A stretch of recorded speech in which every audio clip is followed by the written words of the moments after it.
Je suis sorti avec 3 millions de francs CFA, qui étaient pour moi. Je n'ai pas volé tout, c'était mon argent. Et je suis sorti, je voulais aller à Cotonou, que j'ai connu un manager qui m'a fait arnaquer. Quand il a pris mon argent, il est parti. Et je suis resté dans ça jusqu'à ce qu'un ami m'a envoyé 100 000 francs. Puisque mes parents, ils savaient déjà que lui, il devait aller en Europe. C'était déjà, tout était déjà propre. Et c'est avec ces 100 000 francs-là que j'ai pris maintenant la voie jusqu'au Mali. Et je voulais aller en Algérie avec.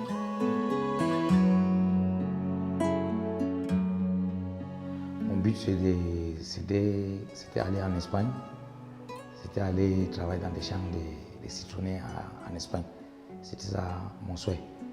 Lorsque je suis quitté le Cameroun, je suis passé par le Nigeria, passé à emprunter la route du Nigeria.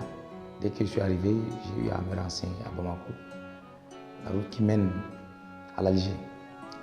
J'ai vu des cas, j'ai vu des gens qui ont perdu l'âme dans le désert, j'ai vu des victimes, j'ai vu beaucoup de choses qui sont passées dans le désert.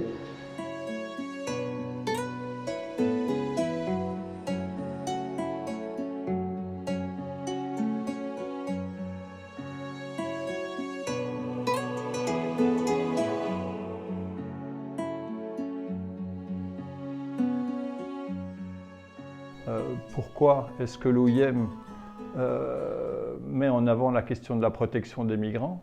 Parce qu'il nous semble évident que si on veut apporter une assistance à toute personne à travers le monde, surtout celles qui sont en mobilité, il est primordial d'avoir la question de la protection qui soit transversale sous l'angle du respect des droits humains.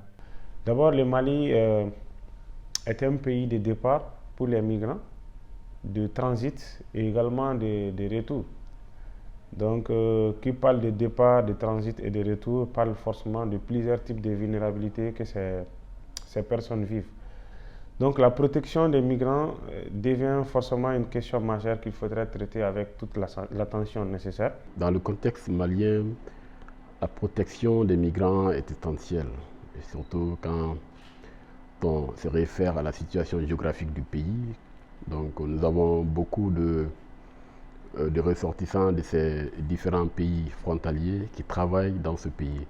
Donc il est essentiel que ces migrants-là soient protégés. Et quand on regarde aussi les statistiques de ces migrants, il y a également des femmes.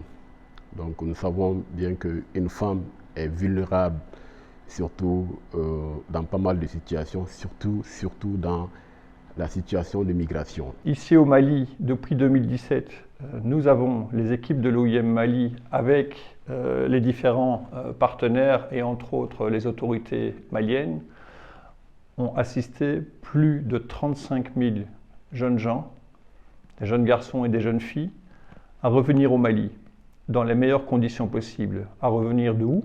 À revenir des centres de détention en Libye, des centres de transit au Niger, des chantiers d'Algérie, pour une certaine partie d'entre eux aussi du Maroc et pour d'autres d'un peu plus loin. Sur ces 35 000 personnes que nous avons assistées, nous avons pu recenser le chiffre de plus de 1600 personnes qui tombent sous le coup de ce qu'on appelle l'appellation de victimes de la traite des êtres humains. Alors, par rapport aux formes de traite au Mali, on parle bien sûr du travail forcé des enfants, de l'exploitation de la mendicité, l'exploitation sexuelle ainsi que l'esclavage par ascendance. Sur les programmes d'assistance aux migrants internationaux, à savoir des ressortissants non maliens, il s'agit au travers du réseau de centres pour migrants que nous avons sur les territoires nationaux de 5 catégories. L'hébergement et les vivres, la santé mentale et le soutien psychosocial, l'assistance médicale, le conseil et l'information et l'assistance au retour volontaire et à la réintégration.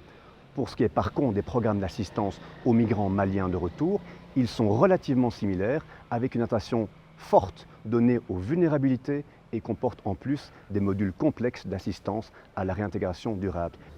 Après l'inscription, j'ai fait dans le camp de l'OIM. L'OIM a loué, il a tout un bâtiment qu'on loge là-bas, tous les immigrants. On est logé là-bas, on est nourri, on a tout. Et puis après ça, l'OIM m'a fait appel. Tu es déjà appelé à voyager à Bamako. C'est ma première fois d'emprunter le vol d'avion. J'étais fier, j'étais content. C'était pour moi de découvrir le vol d'avion. Donc j'étais étonné par l'OIM de me payer le vol d'avion qui coûte cher.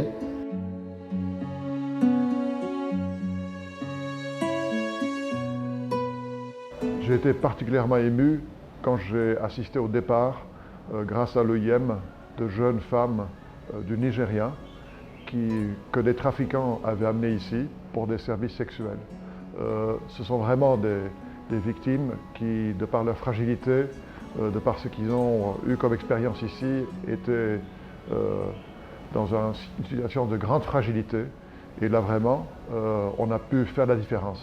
Ça a été un moment important et ça m'a vraiment convaincu que nous faisons quelque chose qui soit juste et qui est nécessaire dans la société africaine aujourd'hui. Nous accompagnons pour l'instant le gouvernement du Mali dans la refonte de la politique nationale de migration.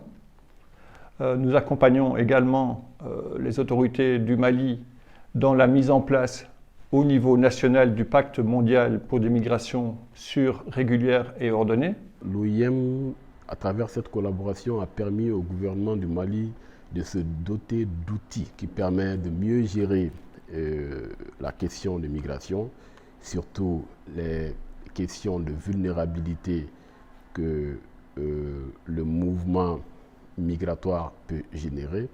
Donc je citerai ici le mécanisme de référencement national qui a été soutenu par l'OIM, qui est aujourd'hui un document de référence pour l'ensemble des acteurs qui interviennent au Mali dans le domaine de la migration. Effectivement, l'OIM Mali a accompagné le gouvernement malien pour le développement et l'adoption de 2 mécanismes de référencement nationaux.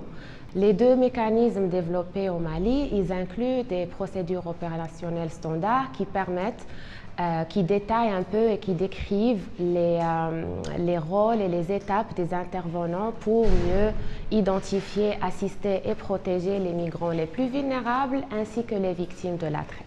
Nous avons fait un projet pilote ensemble avec l'OIM au niveau de la région de Caille et de Bamako, où les volontaires non seulement faisaient l'accueil, faisaient l'orientation et également apportaient cette assistance psychologique et psychosociale aux migrants. Donc, qui a été un succès en termes de collaboration commune entre la Croix-Rouge malienne et l'OIM.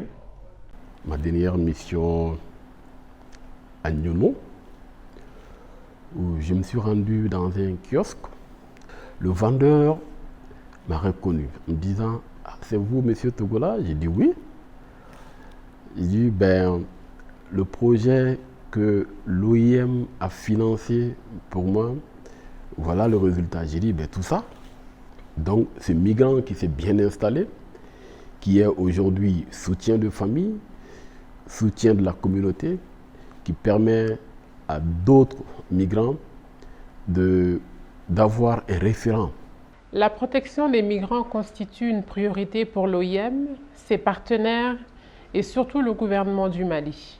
Cette vision est notamment concrétisée dans le premier axe du plan d'action de la politique nationale de migration du Mali, notamment appelé la PONAM, qui est aligné sur le pacte mondial pour des migrations sûres, ordonnées et régulières, mais aussi du cadre stratégique pour la relance économique et le développement durable, appelé le CRED, et l'agenda 2030 pour le développement durable, spécifiquement à travers les objectifs de développement durable 10, qui visent à réduire les inégalités au sein des pays, mais aussi entre eux, mais aussi l'objectif de développement durable 17, qui vise à renforcer les moyens de mise en œuvre et revitaliser le partenariat mondial pour le développement durable.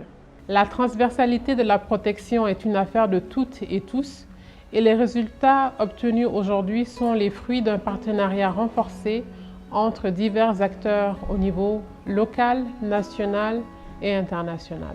Aujourd'hui, cet accompagnement dans le contexte de la protection est extrêmement important pour nous, pour le ministère des Maliens établis à l'extérieur. et l'OIM, notre partenaire privilégié avec lequel nous travaillons, nous permet vraiment d'aider ces compatriotes-là, de les protéger et de les ramener sereinement à la maison.